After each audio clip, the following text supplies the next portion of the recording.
হে guys, আমি Swarnanka and welcome to the new episode of my channel. তো এখন আমি কথা বলবো হচ্ছে আইসিসি মেন্স টি20 ওয়ার্ল্ড কাপের 4 নম্বর ম্যাচটা নিয়ে, যেটা হলো হচ্ছে 3rd জুন, মানে কালকে। এবং সেটা গ্রুপ ডি এর ম্যাচ ছিল শ্রীলঙ্কা এবং সাউথ আফ্রিকার মধ্যে। তো এই ম্যাচটা এইরকম কিছু একটা হবে সেটা আমি একদম এক্সপেক্ট করিনি। পুরো মানে আনএক্সপেক্টেড একটা ব্যাপার, পুরো ঘটনা ঘটে গেছে। তো প্রথমে এখানে ব্যাট করতে নেমেছিল হচ্ছে শ্রীলঙ্কা। তারা রান করেছে 77 রান 10 উইকেট হারিয়ে। এরকম কেন হলো সেটা সম্ভবত পিচের জন্য এবং ফিল্ডিং তাদের পারফরমেন্স এই জন্যই হবে। কৌশল মেন্ডিস 19 রান এবং ম্যাথিউ 16, এই দুজনেই সবচেয়ে বেশি রান করেছিল। এবং হাসারাঙ্গা এবং সামারা উইক্রামা এরা দুইজন 0 রান করে সেদিন।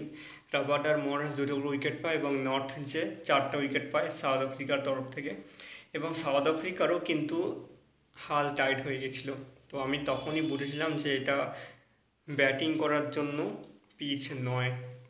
কুইন্টন ডিকক 20 রান করে, এটা সব থেকে বেশি রান ছিল তাদের একজন প্লেয়ার ইন্ডিভিজুয়াল হিসেবে। এবং ক্লাসেন 19 রান, মাকরাম 12 রান করে। টোটালি তাদের গিয়ে দাঁড়ায় 16.2 ওভারে 80 রান করে তারা, 4 উইকেট হারিয়ে। হাসারাঙ্গা 2টো উইকেট পায়। তো সাউথ আফ্রিকা ম্যাচটা 6 উইকেটে জেতে। কিন্তু দুজনেরই যে ব্যাটিংয়ের অবস্থা খারাপ ছিল সেটা পিচ দেখে বোঝা যাচ্ছে এবং এটা একটা হাড্ডাহাড্ডি লড়াই হয়েছে পুরো। দেখা যাক কেমন হয় পরে ম্যাচগুলোতে গ্রুপ ডিতে। তো এই ছিল আজকের ভিডিও। তোমরা যারা ম্যাচটা দেখেছো তোমাদের কেমন লেগেছে অবশ্যই কমেন্ট করে জানিও।